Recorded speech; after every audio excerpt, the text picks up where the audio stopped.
तो शुरुआत करते हैं hello my shine love part 39 की। रियोरान जिमो के साथ में होती है और वो उससे पूछ रही होती है कि तुमने मुझे इस बारे में क्यों नहीं बताया। जिमो बोल रहा होता है कि मैं तुम्हें इस मैटर में इन्वॉल्व नहीं करना चाहता था। रियोरान बोल रही होती है कि तुम्हारे पर बहुत सारे बर्डन्स हैं, इस वजह से मैं उन्हें शेयर करना चाहती हूँ तुम्हारे साथ में। अली जिस लड़की से मिलने के लिए गया होता है ब्लाइंड डेट पर, वो अली को मैसेज सेंड करती है और उसे मिलने के लिए बुलाती है शाम को। वो लड़की अली के हॉस्पिटल के बाहर खड़ी होती है, तभी वहाँ पर चैनफे पहुँच जाती है और वो उससे बोल रही होती है कि मैं तुमसे बात करना चाहती हूँ अकेले में। इसके बाद वो दोनों रेस्टोरेंट में जाते हैं, तो फिर वहाँ पर चैनफे उस लड़की से पूछ रही होती है क्या तुम अली को डेट कर रही हो। वो लड़की बोल रही होती है कि इसे तुम्हारा क्या लेना देना है कि मैं उसे डेट कर रही हूँ या फिर नहीं, वैसे भी तुम दोनों का ब्रेकअप हो चुका है।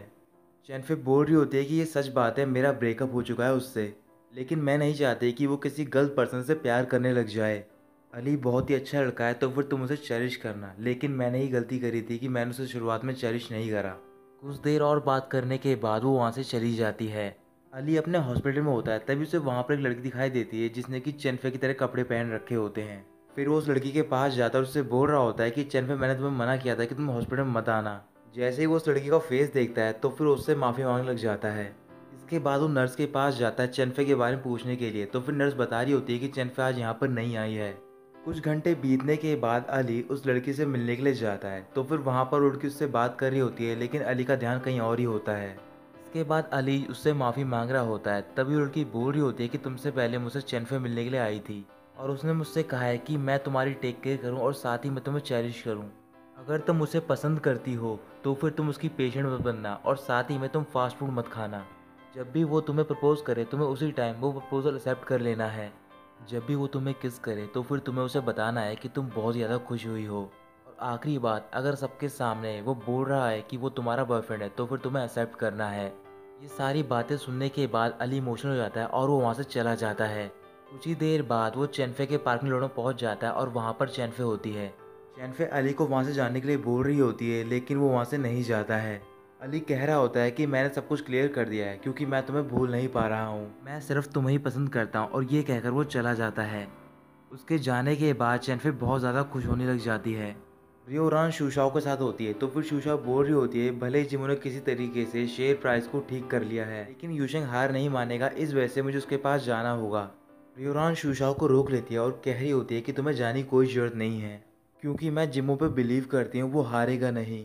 अगर वो गलती से हार भी गया तो फिर वो दोबारा से विंग फैशन ग्रुप को खड़ा कर लेगा और उसमें मैं उसकी हेल्प करूँगी।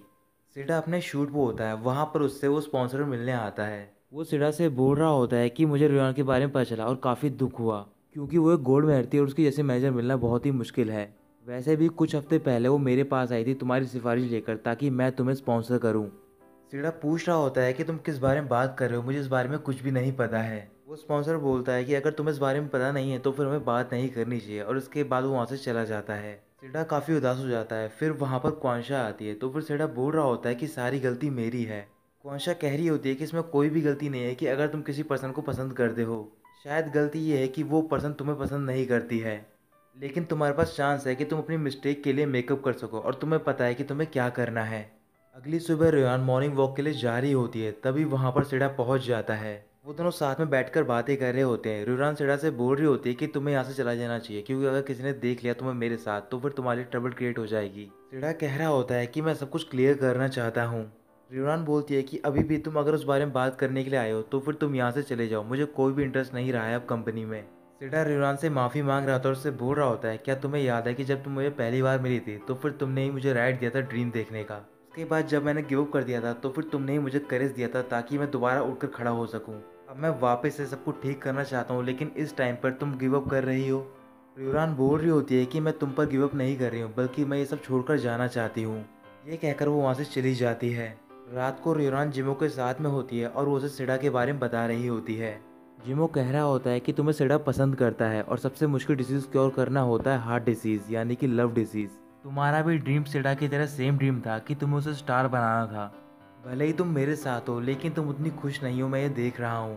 तुम्हें दोबारा अपनी वर्क प्लेस पे जाना चाहिए क्योंकि वहीं पर तुम बिलोंग करती हो। यूरान कुछ भी नहीं बोलती है। कुछ दिन बीतने के बाद जो उनकी कंपनी की बॉस होती है वो कॉन्फ्रेंस रूम में जाती है और वहाँ पर सारे एम्प्लॉयज़ को बुलाकर बोल रही होती है कि मैंने नई मैनेजर हायर कर ली है और अब से वही ब्रोकरेज डायरेक्टर है। तभी वहाँ पर वो पर्सन आती है और वो होती है रियोरान। सारे लोग देखकर उसे बहुत ज़्यादा खुश हो रहे होते हैं। इसके बाद रियोरान अपने ऑफिस में चली जाती है, तो फिर सेडा वहाँ पर पहुँचता है उसे कॉन्ग्रेचुलेट करने के लिए। रियोरान बोल रही होती है कि अब मैं वापस आ गई हूँ, तो फिर हम दोनों का रिलेशन सिर्फ आर्टिस्ट और एजेंट का है। सेडा मुस्कुराने लग जाता है और पूछ रहा होता है क्या तुमने मुझे अभी तक माफ़ नहीं किया है। तभी रियोरान को जिमो की वो बात याद आ रही होती है। इसके बाद सेडा रियोरान से बोल रहा होता है क्या तुम मेरी एक विश पूरी कर सकती हो। मैं एक दिन के लिए एक नॉर्मल पर्सन की तरह घूमना चाहता हूँ तुम्हारे साथ और कई सारी चीज़ें करना चाहता हूँ। तो फिर रियोरान उसकी बात मान जाती है। मैं अपने दिल में कोई भी रिग्रेट नहीं रखना चाहता, तो फिर तुम इसे एक फेयरवेल सेरेमनी की तरह समझना। कुछ देर बाद वो दोनों साथ में घूमने के लिए जा रहे होते हैं। तभी जिमो रियोरान को फ़ोन करता है। रियोरान कॉल पिक करने के बाद बोल रही होती है कि अब से तुम मुझे कॉल मत करना आज के लिए, क्योंकि मैं डेट पे जा रही हूँ और मैं तुम्हें नहीं बताऊंगी कि मैं किसके साथ डेट पर जा रही हूँ। और ये कहकर वो कॉल कट कर देती है। सेडा एक स्कूटी रेंट पर लेता है और रियोरान को अपने साथ घुमाने के लिए ले जाता है। काफ़ी देर तक घूमने के बाद वो एक जगह पर जाते हैं। वहाँ पर कई सारे फाउंटेन होते हैं। उनके सामने दो लोगों ने टेडी बेयर का कॉस्ट्यूम पहन रखा होता है और वो कुछ चीज़ें बांट रहे होते हैं। फिर रियोरान और सेडा उन दोनों की कॉस्ट्यूम को पहन लेते हैं और उनका काम कर रहे होते हैं। काम खत्म करने के बाद वो अभी भी कॉस्ट्यूम के अंदर होते हैं, तो फिर सेडा रियोरान का हाथ पकड़ता है और उसके साथ घूमने लग जाता है वहाँ पर। फिर वो एक जगह पर रुकता है और बाहर से ही रियोरान को किस कर लेता है। सेडा कह रहा होता है ये पहली बार है जब मैंने तुम्हारा हाथ होल्ड किया है और साथ ही में तुम्हें किस किया है ऑफिशियली। शायद ये आखिरी बार भी है, इसी वजह से मैं तुम्हें गुड बाय कह रहा हूँ।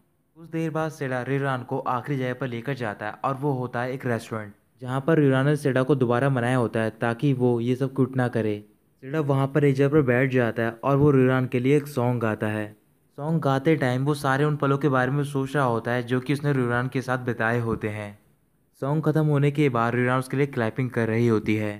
सेडा रियोरान से माफ़ी मांगता है और उसके पास जाकर उसे हग कर लेता है। रात को जिमो काफ़ी परेशान हो गया होता है, तो फिर वो रियोरान के पास जा रहा होता है। तभी उसके ऑफिस में रियोरान पहुंच जाती है। जिमो पूछ रहा होता है कि तुम तो आज डेट पर थी। रियोरान बोल रही होती है कि तुम्हें पता चल गया कि मेरा नया बॉयफ्रेंड बन गया है। जिमो पूछ रहा होता है कि तुम मुझे अपने बॉयफ्रेंड का नाम बताओ, तो फिर रियोरान कुछ भी नहीं बोलती। जिमो मुस्कुराने लग जाता है और कह रहा होता है कि तुम मुझसे झूठ बोल रही हो, मुझे पता है। फिर रियोरान कहती है कि मैं आज सेडा के साथ ही पूरे दिन, क्योंकि तुमने मुझसे कहा था कि मैं उसे क्योर करूँ और मैंने वो कर दिया है। तो दोस्तों यहीं ख़त्म होता है पार्ट 39।